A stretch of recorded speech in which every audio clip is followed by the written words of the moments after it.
Here we go, brownies. Here we go. Woof. Woof.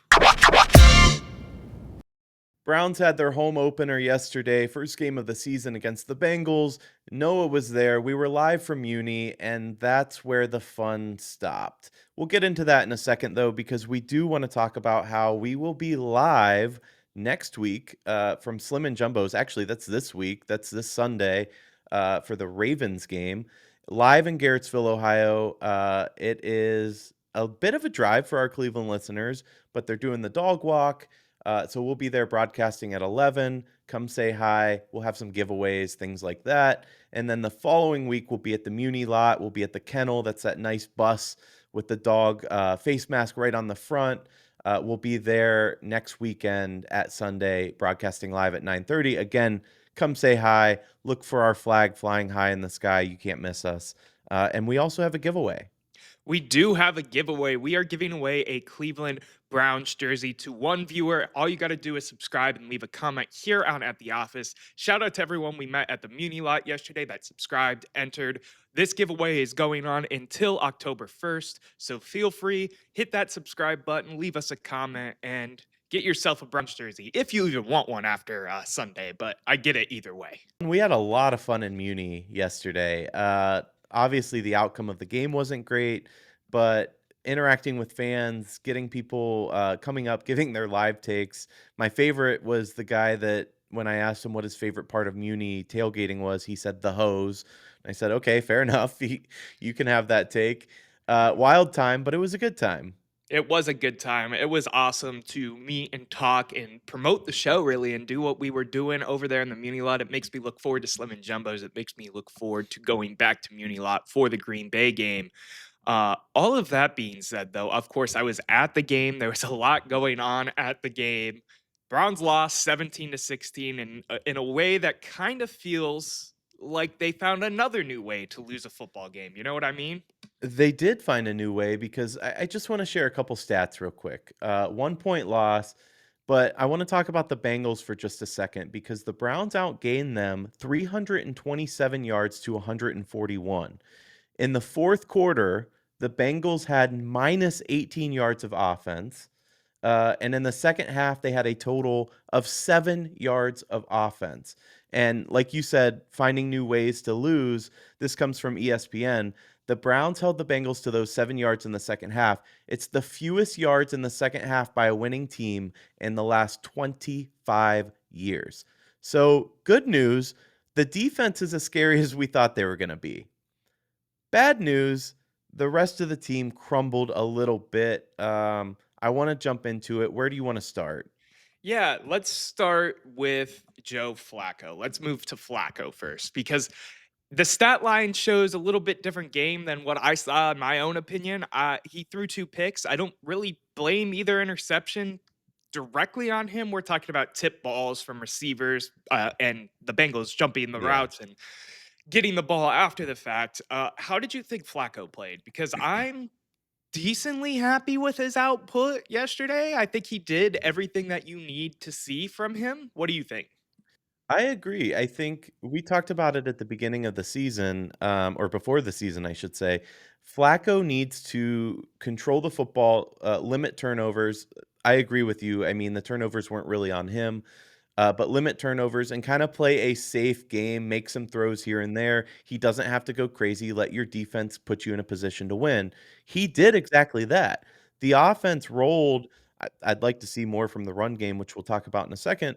But the offense rolled just fine, and he did what he needed to do. The Browns were in a position to win. What Yeah. more can you ask for the guy? They had not only should the game have been tied, but they had the go-ahead field goal attempt as well, a chip shot that should have won the game. So I'm not sure what more you could ask from him, honestly. Yeah, the that and that's a good transition into obviously the Schmidt discussion because Oh I boy. think we had decent hopes overall for him, right? Like as a whole, there was some good signs. Obviously, he hit the game winner in the last preseason game. He follows Luke that archetype. Rosa winner in Yeah. college. I mean, it's not like he's a slouch.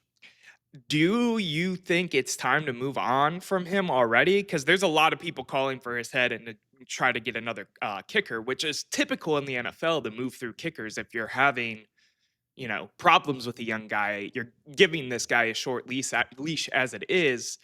Do you think it's knee jerk to want to get rid of him already, or is it time to move forward with someone else, even if they may not have the best resume? Well, before I answer that, I do want to apologize to Browns Nation because my prediction was a 24-21 win on an Andre Schmidt field goal. And though that didn't come true, as we got to the end of the game, I was like, holy shit, he is going to win it. And he didn't. So apologies. I might have jinxed us. But to answer your question, I don't know. Uh, it certainly feels I mean, when you watch the Steelers game and they win with a massive field goal, it feels like we're just that once again, one Yeah. piece away, and that I'm sick of saying that, but if we had special teams yesterday, we win the football game. Do you move on though? I guess the question is what are the options and does it make sense to move on? If there's something out there that we could go get that puts us in a better position to win, sure, let's do it. Yeah, that's where it gets, a little finicky, honestly, because you're talking about guys that have kicked here before, like Zane Gonzalez, who's a free agent right now. And I just don't know if there is truly a better option. I get the thought process of wanting to move on from the kid. Stefanski said in his interview today, though, he already basically confirmed they're going to give him another shot this week. So I'm not suspecting us to add another kicker. If we do, it'll be like a add him to the practice squad type of situation and then see what happens. Obviously, Dustin Hopkins is out there if you want to go get Dustin Yeah. Hopkins. I say that in jest. Um, but yeah, But there needs to be a answer to what's going on here pretty quick. Whether it is Schmidt just had a bad first game, he's a young kicker, or maybe it's time to move on already. I wanna get into the defense real quick because they played lights out. You predicted 10 sacks for Myles Garrett in jest, but he had himself a game. Yeah, he did have himself a game. The whole defense was awesome, honestly. Schlesinger was all over the field making plays. Yeah, that was awesome to see. And he came as advertised. And there is going to be a case for that kid to be the defensive rookie of the year if he continues to play at this clip already, which is crazy to say. I also think the corners did a good job, and that was a worrisome part of this Cleveland Browns defense. We didn't know if they were going to be able to hold their own. We're looking more at slot corner, of course, talking about Cam Mitchell, but Yeah. they played well. Obviously, you mentioned the stat where the Bengals only had 7 yards in the second half. It almost feels like this 23 defense is back. The defense from 2023, that is.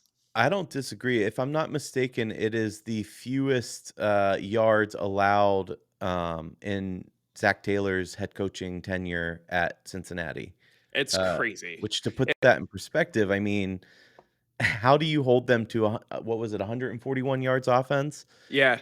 and not win the game? That's insane to me.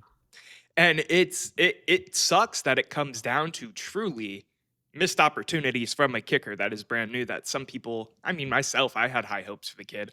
I also want to talk a little bit about Mason Graham because he, I thought, played a good game, even though some of the talk on the internet was that he didn't.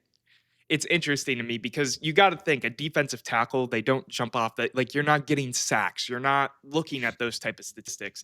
He was consistently filling his gap and doing a good job on multiple different plays. I kept my eye on him for a majority of the game.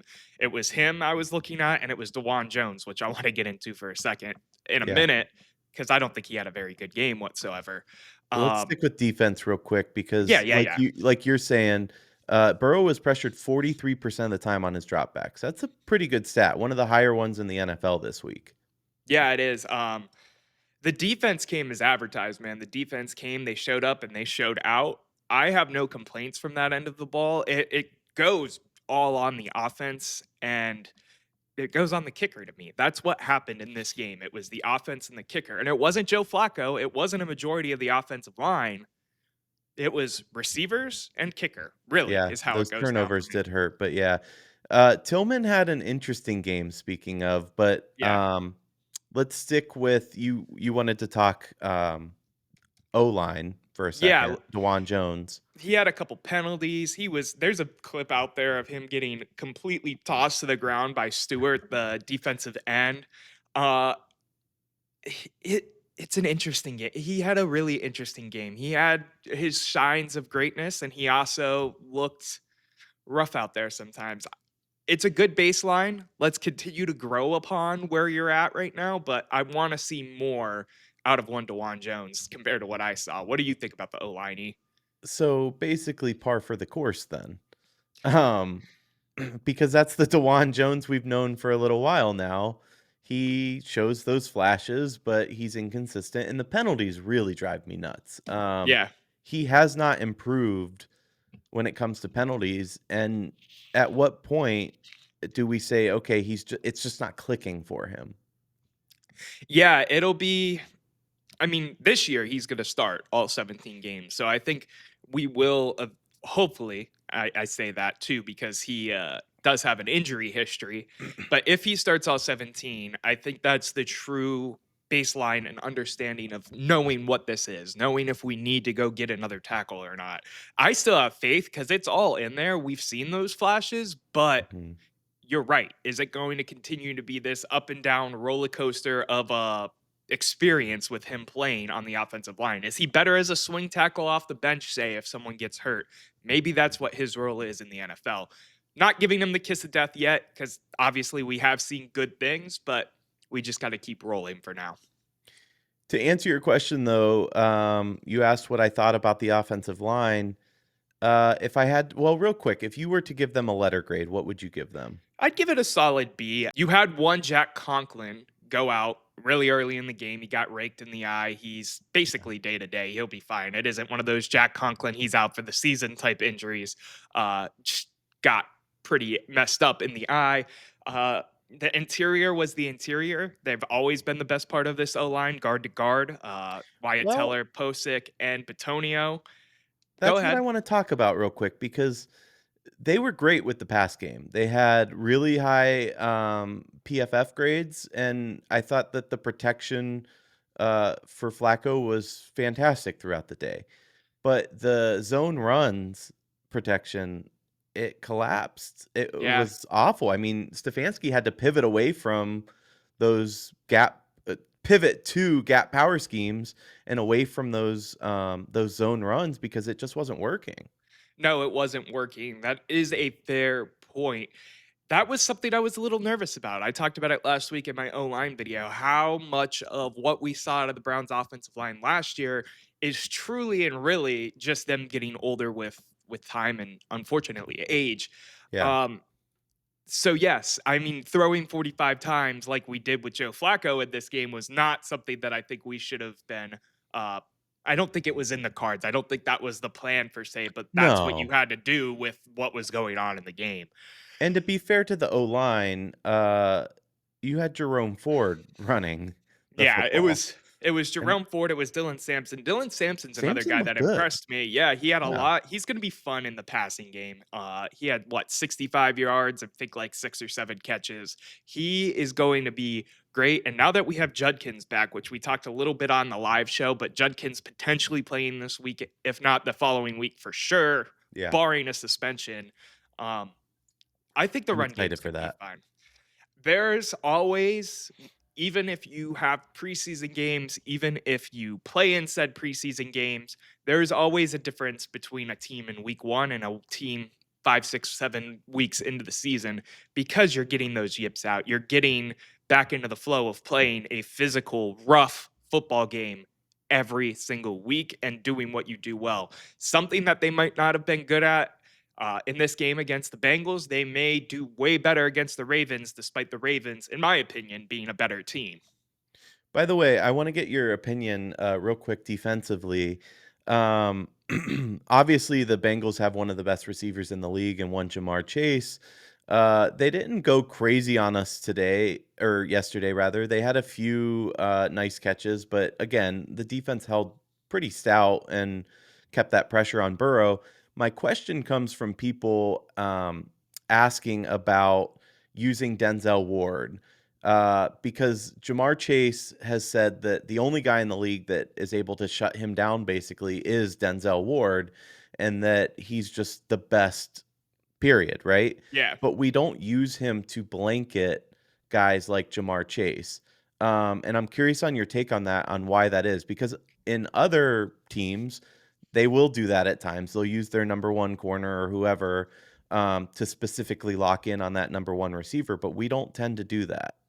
Yeah, we run a lot more zone coverage versus man. That's really what it is. The scheme of our defense relies on zone coverage. So it makes sense that you wouldn't have your number one corner shadow a guy because you're running zone as instead of one-on-one But coverage. you could That's still that's adjust the zone and still keep Denzel shadowing. I mean, typically you have him floating around the top guys anyway, but it might Yeah. not just be a one-on-one blanket situation. That's why I've never loved the argument or the people who are like, why don't we shade Jamar Chase or say we're playing Justin Jefferson, which I do think we play the Vikings this year at some point. One of those top receivers, why don't we shade it? It just doesn't fit with the scheme always. And I don't think it really matters because we held both T and For sure. Jamar for what, less than 75, less than 60 yards. They didn't really have a crazy day. I mean, 141 yards total on offense for the game for the Bengals. The defense It's and some of insane. these questions just, I don't think they truly matter at the end of the day. I think we're perfectly fine on that side of the ball. Of course, there's always adjustments to be made, but the defense is not what we need to be looking at in terms of issues to fix compared to the special teams and, of course, the offense. By the way, just real quick, touching back on the run game again, the stats were we had 49 rushing yards on 22 carries, so Yep. 2.2 yards per attempt. Sampson only had 29 yards. So while he did have 64 through the air, he looked okay, but he didn't look as good as maybe we had hoped. And obviously, Ford was non existent. So we talked about the interior of the offensive line. What about the play calling, though? Do you think that um, relying on those zone runs early in the downs, do you think we did so too heavily? I think the play calling was largely fine. That's what this offensive line and offense really was built on originally, is that Kevin Stefanski zone style of running. Uh, it not working is a whole nother can of worms. And of course, we talked about how they had to pivot away from that and do more passing past 45 times with one Joe Flacco. Never thought I'd say that, or at least didn't think I'd say it this early into the season. But all in all, I don't have any complaints about the play calling. Why do you? No, no, that's not what I was getting at. I don't know. Sometimes it feels stale with Stefanski. But that said, when he's trying the trickery, I'm also yelling at the TV. So I'm not saying like stale's not necessarily a bad thing. I just at times I feel like he gets a little predictable, which is frustrating. Yeah, I could see what you mean by that. Especially because it is an older style of offense compared to some of the newer concepts that you see in today's day and age. Less RPOs compared to some of the other Right. younger coordinators, younger head coaches out there.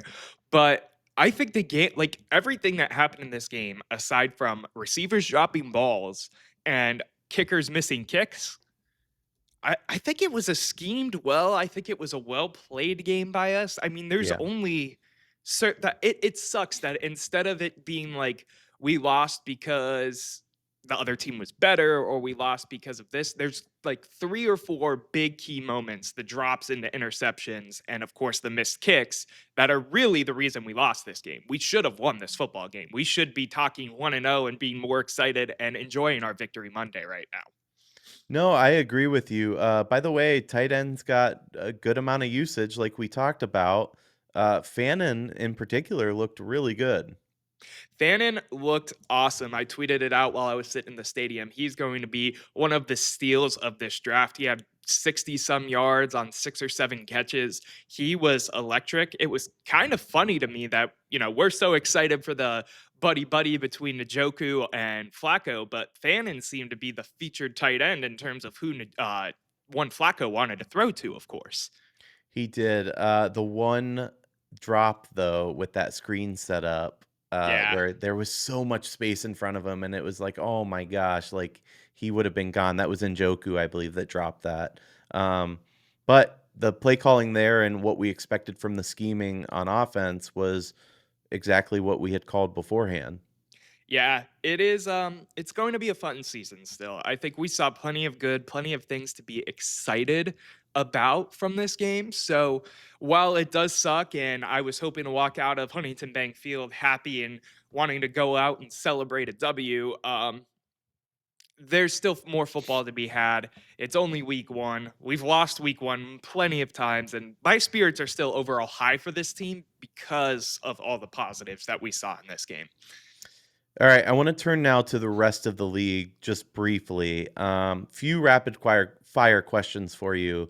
The Chiefs play the Eagles this week in a rematch of the Super Bowl. Are the Chiefs starting 0 and 2 in your opinion? Uh, I would put my money on the Eagles right now. The Chiefs did not look good in their first game. The Eagles didn't look up to snuff compared to what you would expect playing the Cowboys either, but the Chiefs didn't give me any type of inkling of them being the Kansas City Chiefs. Now, I know they do this all the time. They start off slow, maybe, or they'll ramp it up by the end of the season. But my money would be on Philadelphia all day. What about you? Yeah, I think it's going to be a tight game. But if I had to bet, I'd probably pick Philly. I think the Chiefs are one of those teams, like you said, they ramp it up when they need to. They don't Yeah, need to win right now. First of all, you don't want to start 0 and 2, but I don't think they're going to miss the playoffs. Let me say that from the rip. And when it matters, they show up typically, minus the Super Bowl, of course. Everyone was shocked at that performance. yeah, Let's turn now to the AFC North. Pittsburgh, Aaron Rodgers looked pretty good. They also had like a 63-yarder to win the game, they did. speaking of field goal kickers. Uh, your take, though, are they the team to beat, or is it still the Ravens? Oh, it's the Ravens for sure. The Steelers, they don't scare me this year. Aaron Rodgers doesn't scare me. He's getting older. He's playing like he's older. He did last year, despite, the face value stats. Some of them looked really good. The true stats, if you want to call it that, or the advanced analytics, he's been slowly going off a cliff. So it'll be interesting to see how they continue. But They no, look good, though. they did look good. Team to beat is still the Ravens for sure. What about Which you? Do you think so? Yeah, I do. The Ravens looked really good. Game of the week last night, in Yeah, which the Bills ended up prevailing, another field goal win. But the Bills trailed in the fourth quarter, entering the fourth quarter by 15 points. I had told you before we started this, I had the game on, kind of had it in the background. I was working on my laptop or whatever.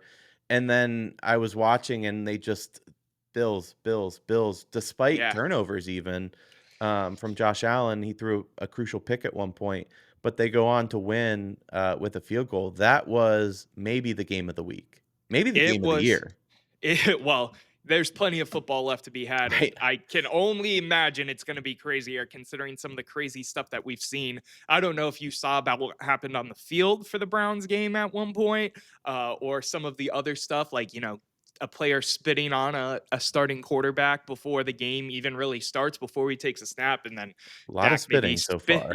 yeah, it's going to be a wild NFL season, and I'm excited to continue to sit down, watch, take it in, and just enjoy some damn football, man.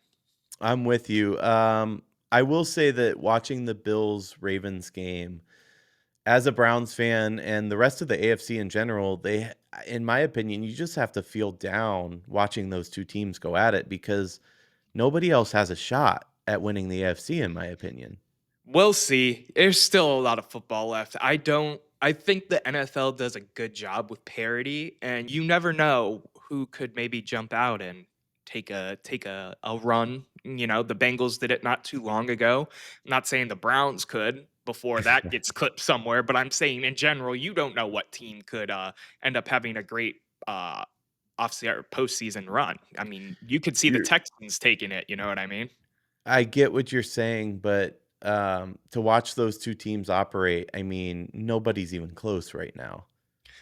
It's week one. There's plenty of football left. I'm just going to have to agree to disagree with you right now, and we'll see. Are they the favorites? 100%. Am I with you on that? 100%. But you just never know. The NFL's the NFL, man. One final matchup, because it's another game that I watched, Green Bay looked good, Detroit did not. Yeah, that was an interesting one. I feel for my Detroit fans, friends, and fans. That was rough. I think a lot of people were giving Detroit the nudge there still, even though Green Bay added Micah, but He had his first sack, by the way, in a yeah, Green Bay uniform. yes, he did. What did you think of that game? I thought that Green Bay looks to be the real deal. I think they are. Yeah. Detroit looked really flat to me, and it'll be interesting. I don't see them having quite the same season this year. Just being honest, I think they're going to regress a little bit. But I think Green Bay will be around, and I think they're a contender. I'm not saying that they could go to a Super Bowl, but I think they can make a deep playoff push. I think that team's the real deal. Yeah, it'll be interesting to see what they do too. Like I said, the league is really good about parity, in my opinion, and I wouldn't Yeah. be surprised if they made it. I'd also not be surprised if the Lions made it, despite having a bad week one.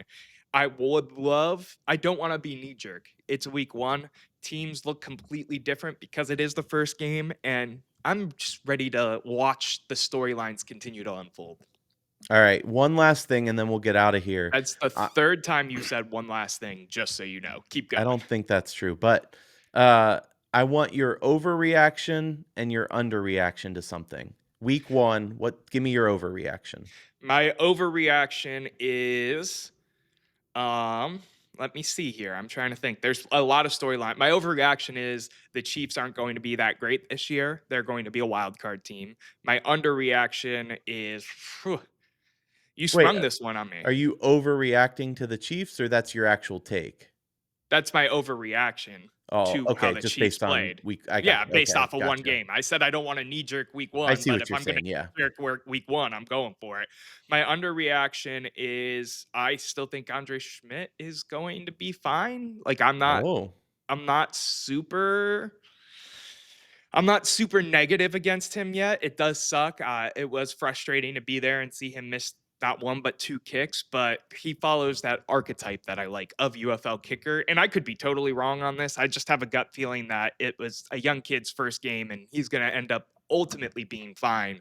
And if not, it's still not the end of the world because there's a million kickers out there. What are your two? my overreaction will be that we're gonna have a new Super Bowl winner this year, not name the Chiefs, not name the Eagles. I don't know who that is. My money right now would be on either the Bills or the Ravens getting over that hump finally. My underreaction is also related to the Browns, and that is that they are a decent looking football team. I know that's crazy coming off the 1 point loss, but that defense is underrated as hell. If they still are, it's a shock to me, but the defense is the real deal. It'll be interesting playing the Ravens, obviously, and see how we handle Lamar and company. That two-headed backfield. I Yeah. mean, I don't know what you're supposed to do, honestly. But they look to be the real deal, and that's my underreaction. It'll be interesting this week to see what happens with the Browns defense overall because I do feel like a lot of people are going to ignore how good they were in this game because we did lose by 1 point, but they were seriously a threat in terms of just being a stout defense in the NFL. I'm with you. All right, the debate never ends, but the show does for now. We'll see you next time.